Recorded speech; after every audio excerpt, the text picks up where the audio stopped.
No século XVI, Portugal e Holanda mantinham relações muito lucrativas. Os holandeses, também conhecidos como flamengos, ganhavam muito dinheiro comercializando o açúcar e outras mercadorias produzidas no Brasil. Porém, com a morte do rei de Portugal, Dom Sebastião, o rei Filipe II da Espanha assumiu o trono português. Os espanhóis eram velhos inimigos dos flamengos e logo proibiram a Holanda de continuar o comércio com as colônias portuguesas, inclusive o Brasil. O resultado foi contrabando, invasão e guerra.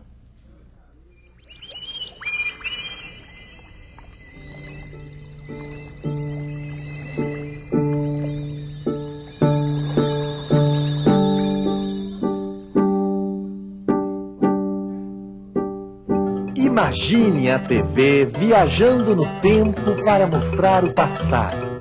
Imagine a vida, as pessoas, os sonhos de outras épocas. Imagine tudo isso como era há alguns séculos. 500 anos, o Brasil colônia na TV. Episódio 3, na companhia dos holandeses.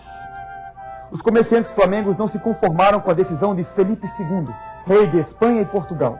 Proibidos de comercializar com o Brasil e em guerra com os espanhóis, os holandeses decidiram tomar atitudes radicais. Intensificar o contrabando e o comércio ilegal. Ilegal? E daí qual é o problema, meu caro guerreiro? Os riscos são grandes, mas há muita riqueza em jogo. O que faremos se a Espanha revidar? Estaremos preparados. Vamos criar uma companhia que junte nossas forças, que faça mais do que recuperar o que perdemos. Ela se chamará Companhia das Índias Ocidentais e estará preparada para o comércio e para a guerra. O Brasil será nosso. A primeira tentativa da companhia para conquistar o Brasil aconteceu na Bahia em 1624. De lá, fala José Pereira. A Bahia é o centro político da colônia. Isso explica por que os holandeses decidiram começar sua campanha de dominação por aqui. Porém, mesmo conseguindo tomar a cidade de Salvador por vários meses, os flamengos acabaram sendo expulsos da Bahia. Soubemos que os baianos estão festejando nossa derrota. Que importa? Perdemos a Bahia, mas a luta continua. Vamos nos preparar para um novo ataque, desta vez em Pernambuco. Amigos, estes holandeses estão avançando contra a nossa terra. Tomaram o porto e incendiaram Olinda. Corremos o risco de perder tudo o que temos. Nossos engenhos, nossos negócios. Temos que negociar com eles. Com o porto nas mãos dos holandeses, não poderemos comprar nem vender. Ficaremos na miséria. Se negociarmos com eles, perderemos o apoio de Portugal.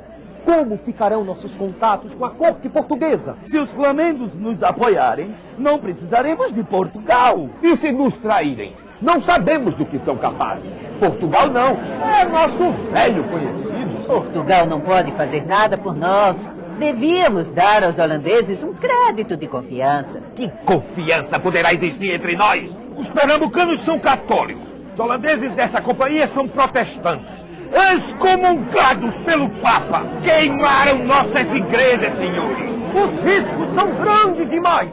Temos que lutar contra os holandeses com todas as nossas forças. As lutas começaram. Embora as tropas holandesas fossem mais numerosas e melhor equipadas, os pernambucanos contavam com a vantagem de conhecer bem a terra. Matias de Albuquerque liderou a resistência por muitos anos, recebendo o auxílio de todo o Nordeste. Até que um dia, algo estranho aconteceu. A batalha de hoje foi um desastre. Se continuar assim, não poderemos permanecer aqui no forte. Teremos que recuar. Senhor, não entendo o que aconteceu. Os flamengos quase acabam conosco. Parece até que já sabiam de tudo que íamos fazer. Alguém deve ter passado nossos planos para eles. Domingos Calabar. Foi ele o culpado? Foi. Passou para o lado dos flamengos. Meu Deus. Com as informações de Calabar, os holandeses enfraqueceram a resistência, tomaram a cidade de Porto Calvo e agora estão vindo para cá. Não faltava mais nada. Pois é isso, meus amigos. Até mais ver. Até! Não entendo por quê. Fiquem preparados. Adeus. Adeus. Não entendo. Tudo pode acontecer. Nós sabemos, Martins. Adeus. Agora é adeus mesmo. Adeus. Adeus. Não entendo por que essa traição de Calabar é tão especial. Vejo pessoas mudando de lado o tempo todo. E daí? Isto não diminui a gravidade do crime. Calabar pertenceu às tropas de Matias de Albuquerque, revelou os segredos de guerra. Sabe-se lá quanta gente morreu por causa disso. Sim, meu pai, mas essa luta já dura 5 anos. Nossos engenhos passam por necessidades. Todos estão confusos, não sabem de que lado ficar. Espero que você saiba de que lado ficar e não invente de me dar nenhum desgosto. Estarei sempre ao seu lado, meu pai. Calabar foi capturado e morto pelas tropas de Matias de Albuquerque após a retomada da cidade de Porto Calvo. Mas, àquela altura, não havia mais como enfrentar os holandeses. Em 1637, os flamengos já controlavam o litoral desde Pernambuco até o Rio Grande do Norte. Já certa de uma vitória definitiva contra os portugueses, a Companhia das Índias Ocidentais decidiu enviar para o Brasil um administrador. A situação de Pernambuco é a pior possível.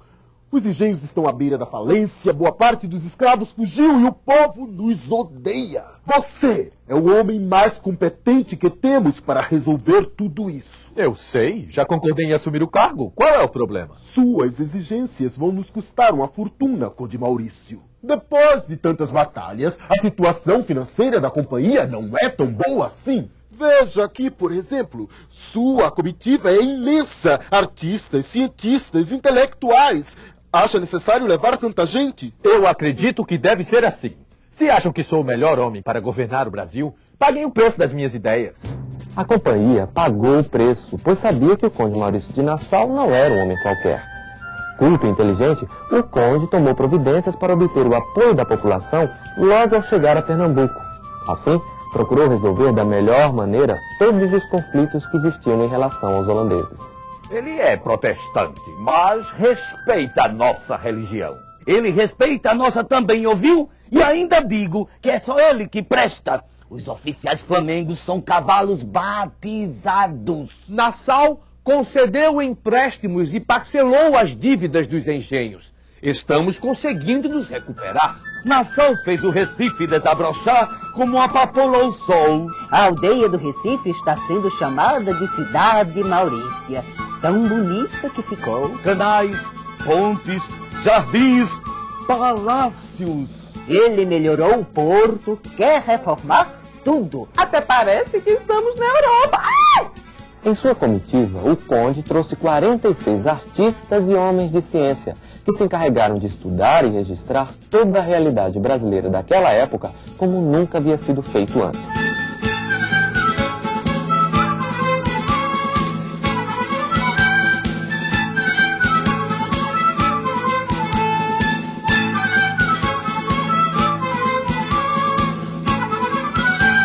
Enfim, o medo e a desconfiança dos colonos foram diminuindo. Não tardou para que os costumes holandeses começassem a fazer parte do dia a dia da colônia. Maurício de Nassau tinha interesses concretos. Ele precisava reativar os engenhos e recuperar a economia da colônia. Caso contrário, a Companhia das Índias não alcançaria os lucros esperados. Para isso, não hesitou em aumentar o tráfico de africanos para trabalharem como escravos nas plantações.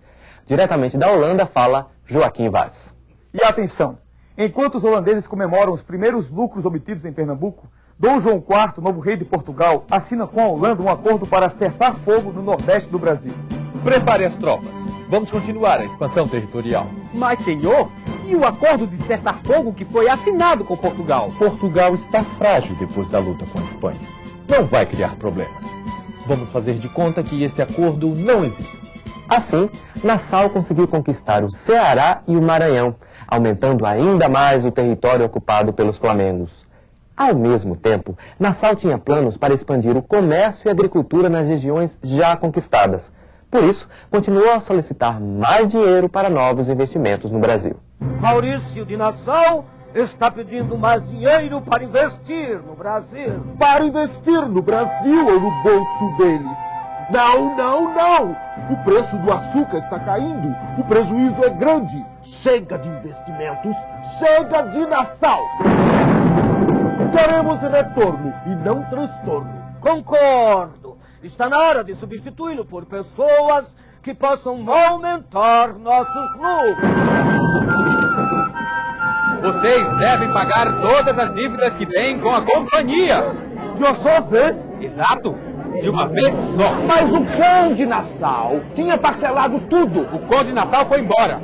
Paguem o que devem ou tomaremos seus engenhos, mercadorias e escravos. A situação ficou ainda pior, porque os substitutos de Nassau não se importavam em acalmar os conflitos entre brasileiros católicos e flamengos protestantes.